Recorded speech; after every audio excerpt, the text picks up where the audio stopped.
آپ اپنے والد کے بیٹے ہیں، کس نے بتایا آپ کو؟ کہنے ابو نے بتایا۔ میں نے کہا کسی نے دیکھا تو نہیں، ہو سکتا ہے جھوٹ بول رہے ہوں۔ اطاعت رسول اللہ کی منشا ہے، اور اطاعت رسول اس وقت حاصل ہوگی جب اللہ کے نبی کی بات پتہ ہوگی، اور اللہ کے نبی کی بات اس وقت پتہ ہوگی جب اللہ کے نبی کی سیرت پتہ ہوگی۔ مفتی صاحب کے بیانات سننے کے لیے مفتی صاحب کے آفیشیل چینل مفتی مجود امین کو سبسکرائب کیجیے۔ برادران اسلام،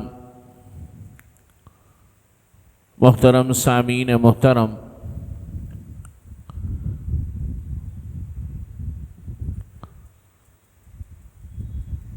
گزشتہ ہفتے اللہ رب العزت کی توفیق سے دروس سیرت کا سلسلہ مسجد میں شروع کیا ہے، اور اس کے الحمدللہ 3 درس ہو گئے ہیں،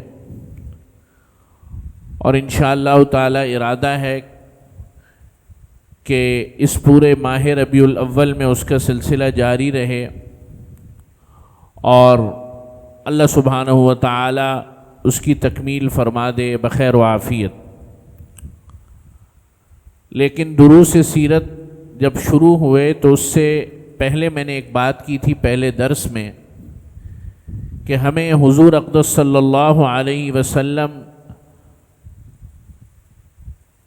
سرور کونین حضرت محمد مصطفیٰ احمد مجتبیٰ صلی اللہ علیہ وسلم کی سیرت طیبہ اور حضور کی زندگی کو پڑھنا یا سیکھنا یا سننا ضروری کیوں ہے، کیا وجہ ہے؟ تو یہ موضوع میں نے چھوڑ دیا تھا، اور ارادہ یہ کیا تھا کہ اس کو انشاءاللہ جمعے میں عرض کروں گا۔ جمعرات، جمعہ اور ہفتہ اتوار ہم نے دن مقرر کیے ہیں، آپ حضرات اس میں شرکت فرمائیں، انشاءاللہ فائدے سے خالی نہیں ہوگا، اور اللہ رب العزت آپ کے ذہنوں کے اندر نئے دریچے اور دین اسلام اور شریعت کے حوالے سے جو اشکالات اور سوالات انسان کو پیدا ہوتے ہیں، اللہ تعالیٰ اس کو حل فرمائیں گے۔ تو میں یہ عرض کر رہا تھا کہ اللہ کے نبی کی زندگی کیوں سمجھنا ہے، وجہ کیا ہے؟ قرآن کہہ رہے لَقَدْ كَانَ لَكُمْ فِي رَسُولِ اللَّهِ أُسْوَةٌ حَسَنَةٌ، اللہ کے نبی کی زندگی میں تمہارے لیے بہترین نمونہ ہے۔ ٹھیک ہے، صحیح بات ہے۔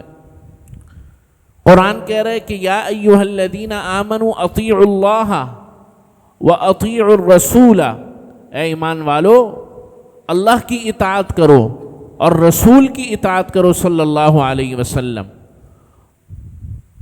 قرآن مجید میں کئی جگہ پر متعدد مقامات پر اللہ فرما رہے ہیں کہ اللہ کے رسول کی اطاعت کرو، اللہ کے رسول کی اطاعت کرو۔ کیوں؟ اللہ کی اطاعت بھی رسول کی اطاعت کے بغیر مکمل نہیں ہو سکتی۔ قرآن کہہ رہا ہے وَأَطِيعُوا اللَّهَ، اللہ کی اطاعت کرو، وَأَطِيعُوا الرَّسُولَ، رسول کی اطاعت کرو۔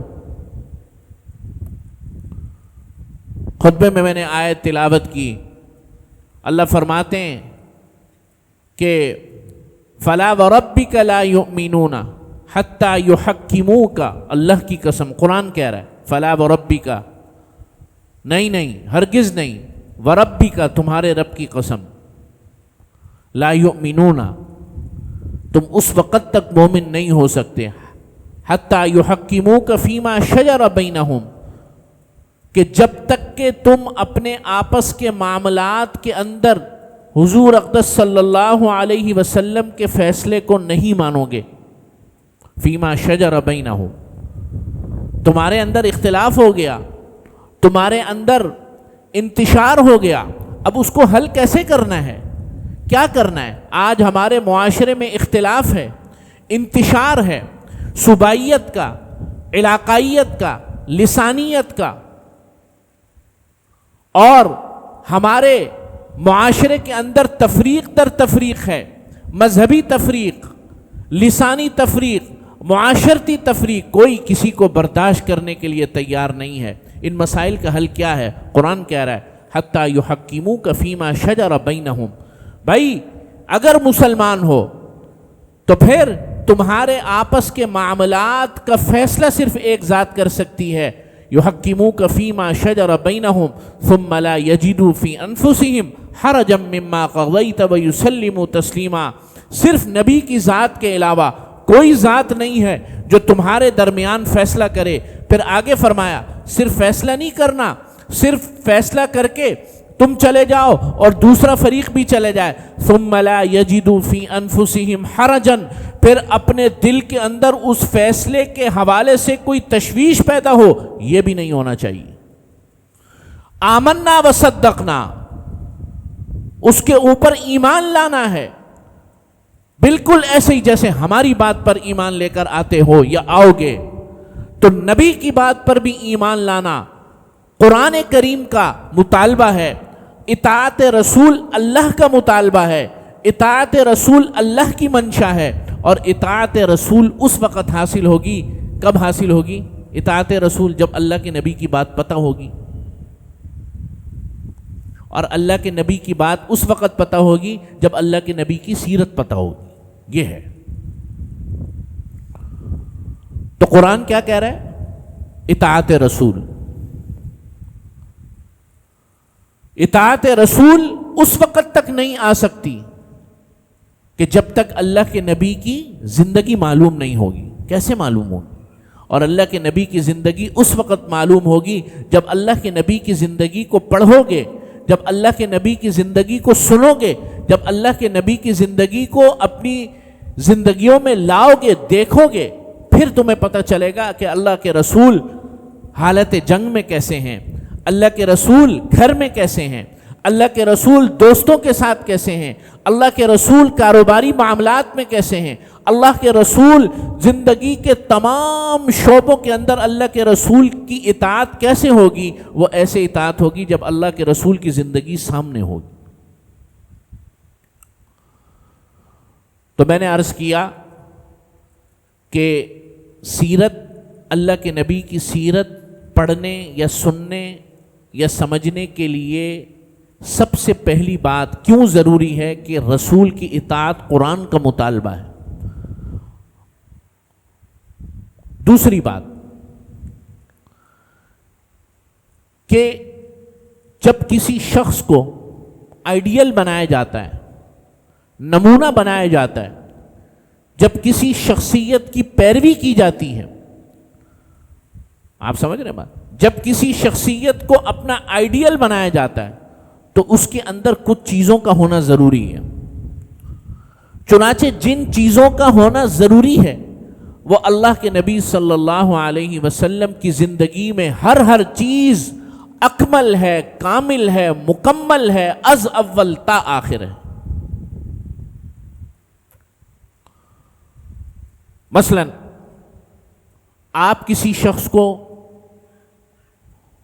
مقتدا اور رہنما بنانے چاہتے ہیں تو سب سے پہلی بات یہ ہے کہ آپ کو اس کے حالات کا علم ہو.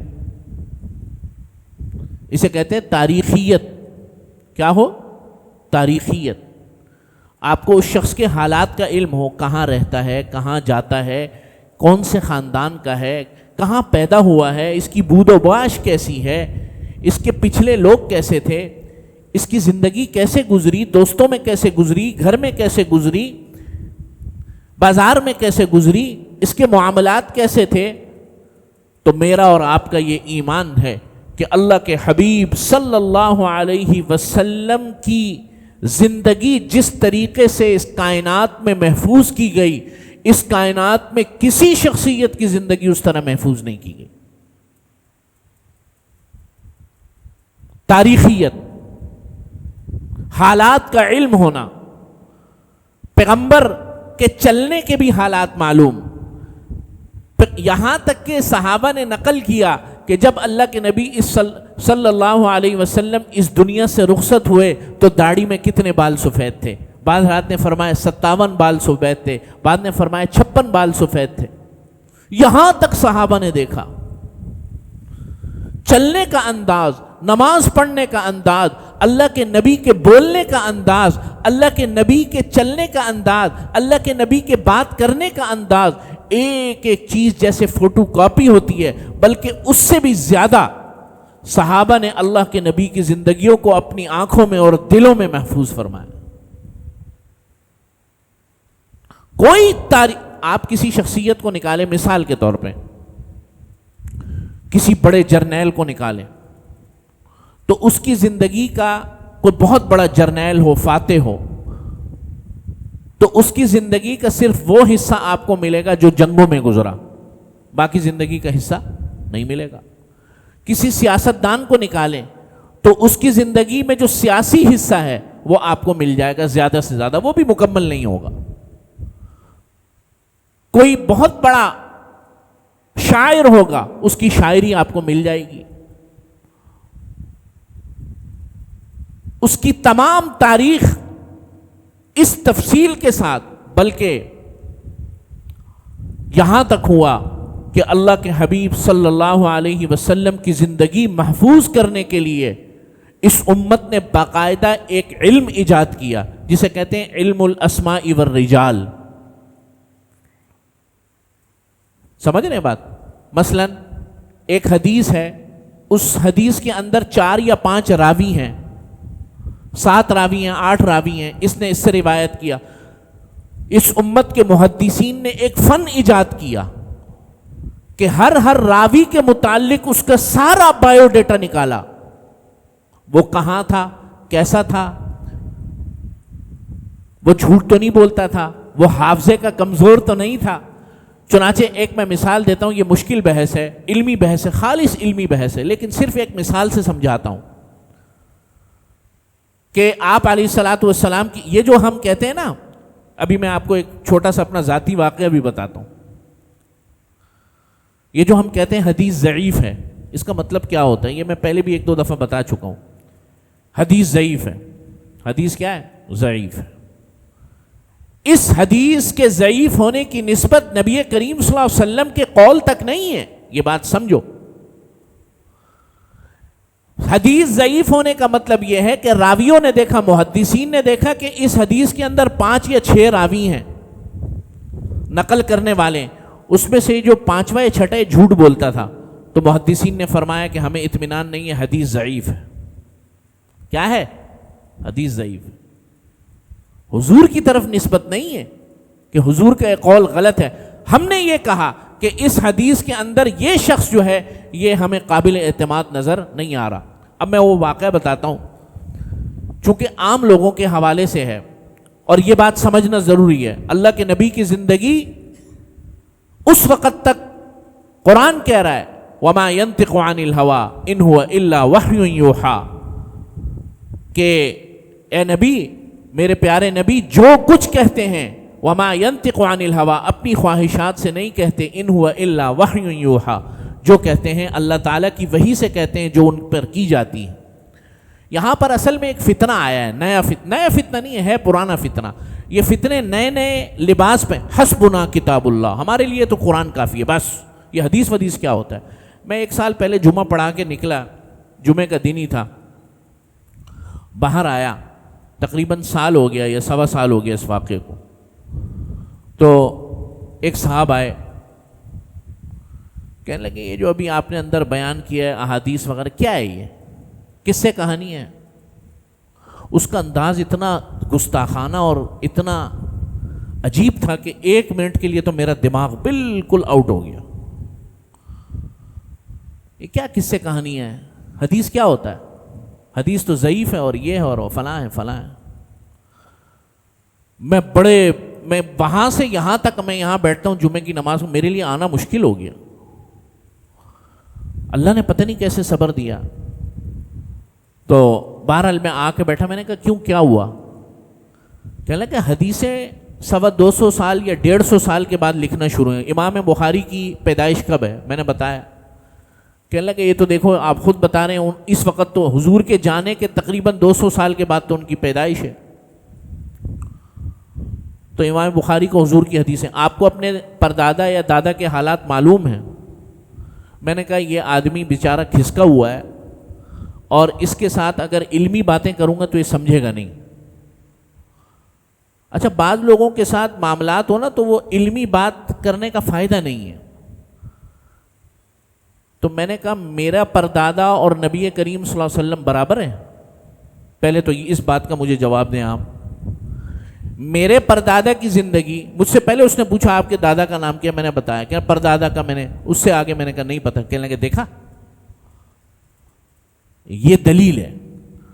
میں نے کہا مجھے ایک بات بتائیں، میرے پردادا اور نبی کریم صلی اللہ علیہ وسلم کی ذات اقدس برابر ہے؟ پہلے تو یہ بتاؤ. کہتے ہیں نہیں. تو میں نے کہا یہ آپ کا معاملہ ہی باطل ہو گیا. یہیں پر پہلا ہی جواب، آپ کا پہلا سوال ہی آپ کی بنیادی غلط ہے. یہ آپ نے کہاں سے نکالا کہ 2 نسلوں پہلے نبی کی زندگی ہو اور محفوظ نہ ہو؟ تو پہلی بات تو یہی غلط ہے. قرآن حدیث کے آثار اور دلائل وہ بعد میں. میں نے کہا آپ کے والد باپ اور دادا کی بات آ رہی ہے تو آپ اپنے والد کے بیٹے کس نے بتایا آپ کو؟ کہ ابو نے بتایا، والد نے بتایا. میں نے کہا کسی نے دیکھا تو نہیں؟ کس نے دیکھا؟ دیکھا ہے کسی نے؟ نہیں، میرے والد نے بتایا نا کہ وہ میں ان سے پیدا ہوا. میں نے کہا آپ ان سے پیدا ہوئے، ہو سکتا ہے جھوٹ بول رہے ہو. اس بات کی کیا دلیل ہے؟ تو ایک مرحلے کے لیے جو ہے نا وہ تھوڑا سا ادھر ادھر ہو. میں نے کہا مجھے آپ اپنے والد کے بیٹے ہیں، دلیل؟ کہنے لگے میں نے اپنے بچے کو بتایا. میں نے کہا ہو سکتا ہے جھوٹ بول رہے ہو. تو میں نے کہا یہی تو بات ہے نا کہ آپ یہ کہہ رہے ہیں کہ نبی کے جانے کے بعد ہو سکتا ہے کہ اللہ کے نبی کے ماننے والوں نے 100-200 سال کے بعد یا 50 سال کے بعد یا 60 سال کے بعد جھوٹ بولنے شروع کر دیے ہوں. تو یہ احتمال تو آپ کی ذات میں بھی ہے. تو اب وہ جو ہے نا شفل ہو گئے. اصل میں بعض دفعہ نا علمی ابحاث بحث بازی کام نہیں دیتی. وہ حضرت مولانا عطا اللہ شاہ بخاری رحمۃ اللہ علیہ ایک دفعہ ٹرین میں جا رہے تھے تو ایک قادیانی مناظر آ گیا. وہ قادیانی مناظر حضرت کو چھیڑنے لگا. تو نے کہا مرزا غلام قادیانی جو تھا، مرزا غلام احمد قادیانی نبی تھا. تو حضرت نے فرمایا دلیل؟ اس نے کہا من بعد اسمہ احمد، قرآن میں نام آیا. سمجھ رہے بات؟ قرآن میں نام آیا. تو اس کا مرزے کا نام تھا غلام احمد قادیانی، تو غلام احمد قادیانی میں غلام نکالو، احمد نبی ہے. تو مولانا عطا اللہ شاہ بخاری نے کہا واہ کیا دلیل ہے. میرا نام ہے عطا اللہ، عطا اللہ میں سے عطا کاٹو، میں ہوں اللہ. اس خبیث کو میں نے بھیجا ہی نہیں نبی بنا کر. سمجھ رہے بات؟ تو یہ کون سی بات ہے؟ تو دلیل ایسی ہونی چاہیے کہ جو علمی دنیا کے اندر ہو. تو لوگوں میں یہ بات مشہور ہو. ہمارے لیے تو کتاب اللہ کافی ہے. آپ کتاب اللہ سے بھی جاہل ہیں، اس لیے کہ کتاب اللہ کہہ رہی ہے کہ اللہ کے نبی کی زندگی کو اپناؤ. اللہ کی نبی کی زندگی پوری کی پوری قرآن میں موجود نہیں ہے. اس کے لیے ہمیں اللہ کے نبی کی زندگی کو آثار احادیث سنت میں دیکھنا پڑے گا. تو پہلی بات تاریخیت، کہ جس شخص کی آپ پیروی کر رہے ہیں اس کے پورے مکمل حالات محفوظ ہوں. اور اس کائنات میں، اس دھرتی پر اللہ کے حبیب صلی اللہ علیہ وسلم کی زندگی سے زیادہ زندگی کسی کی محفوظ نہیں، زندوں کی بھی محفوظ نہیں. دوسری بات جامعیت ہو. کیا ہو؟ کہ زندگی، جیسے میں نے عرض کیا نا کہ کسی کی زندگی کا کوئی پہلو محفوظ ہوتا ہے، کہ نبی کی زندگی، ہمارے نبی کی زندگی کا ہر گوشہ محفوظ ہے. گھر کا بھی گوشہ محفوظ ہے، اپنے بازار کا گوشہ بھی محفوظ ہے، جنگوں کا گوشہ بھی محفوظ ہے. نبی کی زندگی کے تمام گوشے اور حالات، غم، خوشی، غصہ، آپ صلی اللہ علیہ وسلم کے مسکرانا، آپ علیہ الصلاۃ والسلام کی زندگی کے تمام حالات، تمام گوشے جو ایک انسان پر زندگی میں آ سکتے ہیں وہ بھی محفوظ ہے. صحابہ فرماتے ہیں کہ اللہ کے حبیب صلی اللہ علیہ وسلم اپنے بیٹے کو تدفین فرما رہے تھے اور آپ علیہ الصلاۃ والسلام کے بیٹے اس دنیا سے تشریف لے کر گئے. غالباً قاسم کا واقعہ ہے اور اسی وجہ سے آپ علیہ الصلاۃ والسلام کا نام ابو القاسم صلی اللہ علیہ وسلم بھی تو حضور جو ہے وہ تدفین فرمانے، اللہ کے نبی کی آنکھوں میں آنسو آ گئے، رو پڑے. صحابہ نے فرمایا یا رسول اللہ آپ رو رہے ہیں. یعنی صحابہ نے یہ بات اس لیے کہی کہ نبی کا جو ایمان یا اس کا جو صبر ہوتا ہے وہ تو بہت اونچا ہوتا ہے. تو اللہ کے حبیب رو پڑے، یا کہ بے صبری تو نہیں ہو گئی. تو اللہ کے حبیب صلی اللہ علیہ وسلم نے فرمایا کہ میں بھی تمہاری طرح انسان ہوں، غم کے اندر غم ہوتا ہے، تکلیف کے اندر تکلیف ہوتی ہے، لیکن ہم مسلمان ہیں، تمام کے تمام معاملات اللہ کے اوپر چھوڑتے ہیں، اللہ کی چیزیں اللہ نے لے لی. صحابہ نے آنسوؤں کو بھی اللہ کے نبی کے محفوظ فرمایا. تو جامعیت. اور تیسری چیز کسی انسان کی پیروی کرنے کے لیے یہ ہونی چاہیے، اور وہ ہے عملیت، کہ جو کہہ رہا ہے خود بھی اس پر عمل کر رہا ہے یا نہیں کر رہا. اگر پیغمبر اپنے صحابہ کو جہاد کی ترغیب دے رہا ہے تو خود بھی جہاد میں ہے یا نہیں؟ پیغمبر اپنے صحابہ کو جہاد کی ترغیب دے رہے ہیں، 27 غزوات میں خود شریک. پیغمبر اپنے صحابہ کو سچ کی تلقین کر رہے ہیں تو مخالفین بھی کہہ رہے ہیں صادق اور امین. پیغمبر اپنے صحابہ کو امانت داری کی ترغیب دے رہے ہیں تو ہجرت مدینہ کے موقع پر کفار کی امانتیں پاس رکھی ہوئی اور واپس کر کے حضرت علی کو کہہ رہے ہیں واپس کر کے آنا. پیغمبر معاملات صاف کرنے کے لیے اگر امت کو کہہ رہے ہیں تو پیغمبر کے معاملات بالکل صاف شفاف. آج کا لیڈر، آج کا ہمارا رہنما جو کہتا ہے سب سے پہلے خود اس سے مکرتا ہے. مکرتا ہے نہیں مکرتا؟ جو کہتا ہے سب سے پہلے اس کی مخالفت کرتا ہے. تو یہ عملیت پسندی کا ہونا یہ ضروری ہے. کسی انسان کی پیروی کر تو اللہ کے نبی صلی اللہ علیہ وسلم کی ساری زندگی عملیت پر مبنی ہے. کام کر کے دکھایا، کام کر کے دکھایا. آج کے جو مختلف نو مولود اور جو اسکالرز ہیں وہ یہ کہتے ہیں نا، آپ نے دیکھا ہوگا مولویوں نے کیا کیا، دین تو ہم سے سیکھو، تم آپ دین سکھائیں. بسم اللہ، کس نے منع کیا آپ دین سکھائیں نا. عملیت ہے نا. 5,000 روپے میں 6,000 روپے میں جھگی میں بیٹھ کر قرآن پڑھائیں نا بچوں کو. کس نے منع کیا آپ کو؟ قاعدہ پڑھائیں. باتیں کرنا بڑا آسان ہے، اور یہ فلاں اور یہ فلاں اور یہ امت کا یہ گمراہ ہے اور یہ گمراہ ہے اور یہ ہے. آج اس دھرتی پر ملک پاکستان اور ہندوستان، اس پورے سب کانٹیننٹ میں کوئی ایک گاؤں، کوئی ایک قصبہ، کوئی ایک قریہ ایسا نہیں ہے کہ جہاں کوئی شخص اللہ کے نبی کی تعلیمات، قرآن و سنت کی تعلیمات لینا چاہے اور اس کے لیے کوئی مشکل ہو. یہ عملیت نہیں ہے، یہ عملیت ہے. علماء اکرام نے، اس امت کے لوگوں نے محنتیں کی، مکاتب کا جال بچھایا، حفظ کا الگ نظام، ناظرے کا الگ نظام، عالم بننے کا الگ نظام، مفتی بننے کا الگ نظام، دراسات کا الگ نظام، بنات کا الگ نظام، پورے عالم اسلام کے اندر. بھائی آپ اگر دین پڑھانا چاہتے ہو، آپ بہتر سمجھتے ہو، قائم کر لو. اور 10,000 اور 7,000 روپے میں گزارا کرو، بسم اللہ کرو. کس نے کہا ہے آپ کو؟ آج کے اس دور کے اندر باتیں کرنا بڑا آسان ہے. یہ جو فلسفیانہ چیزیں ہوتی ہیں نا، یہ بیان کرنا بہت آسان ہے. جب انسان دائرے میں اترتا ہے، کام کے میدان میں اترتا ہے، تو اس کو پھر مشکلات کا اندازہ ہوتا ہے. آج کا مسلمان کی سب سے بڑی کمزوری یہ ہے کہ وہ نعروں سے بڑا متاثر ہو جاتا ہے. ہم یہ کر دیں گے، ہم وہ کر دیں گے، اور یہ ہے اور وہ ہے، فلاں میں ہوں، ٹھیک ہوں. آپ سب سے پہلے یہ دیکھیں جو شخص جو بات کہہ رہا ہے اس کی زندگی میں کتنے % عملیت ہے، ساری بات سامنے آ جائے گی. تو میں نے عرض کیا جامعیت، تاریخیت اور عملیت، یہ 3 چیزیں اگر کسی شخص کے اندر ہوں تو آپ اس کو رہنما بنا سکتے ہیں، مقتدا بنا سکتے ہیں. میرے نبی صلی اللہ علیہ وسلم کی زندگی کے اندر یہ تینوں کی تینوں چیزیں اتم درجے کے اندر موجود ہیں، کامل درجے کے اندر موجود ہیں.